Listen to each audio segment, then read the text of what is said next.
Hey everybody, PE School here with a little bowling activity that we're trying out this week called Pokemon Go.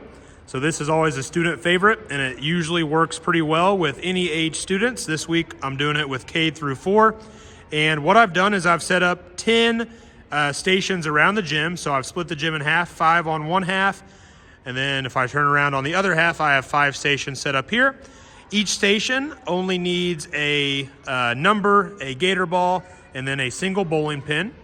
So the students are going to be working in groups of 2 or 3, and they're simply going to take turns aiming for the bowling pin, trying to knock it over by rolling the ball. So we're going to work on stepping, bending our knee, swinging our arm, all the proper rolling techniques. But the game is called Pokemon Go. So if the students knock over their bowling pin, it's kind of like capturing a Pokemon.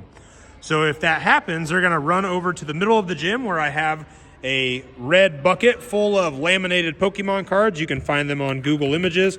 I just printed a bunch of them out and then cut them out so they're nice and laminated, so we use them each year. So if the student knocks over a bowling pin, they come collect one small Pokemon card, take it back to their team, they can look at it, and then they can continue taking turns and playing.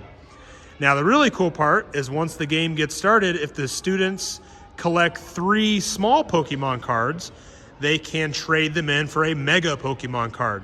So if the students on their team collect 3, they can turn them back into the red bucket, and then in exchange, I will give them one of the mega Pokemon cards. So these mega ones have a little bit more value. They're legendary. They got some of the more popular good Pokemon. So the students get really pumped up when they get to collect some of those. So just a little bit of a fun little addition to make it more exciting. So Pokemon Go, pretty fun little bowling activity to work on rolling skills. It works with a lot of different age groups. You can modify in a bunch of different ways. You can scoot the pins further back. You can scoot the pins closer if you need to. You can add different targets. Some people like to add hula hoops or additional pins to make it a little bit easier. So you can modify as needed. So Pokemon Go, pretty fun bowling game. Hope you enjoy it. Let me know if you have any feedback or comments. I appreciate the support. I'll have a little video demonstration of a class performing it here at the end. Check out my other videos at PE School, and I will see you next time.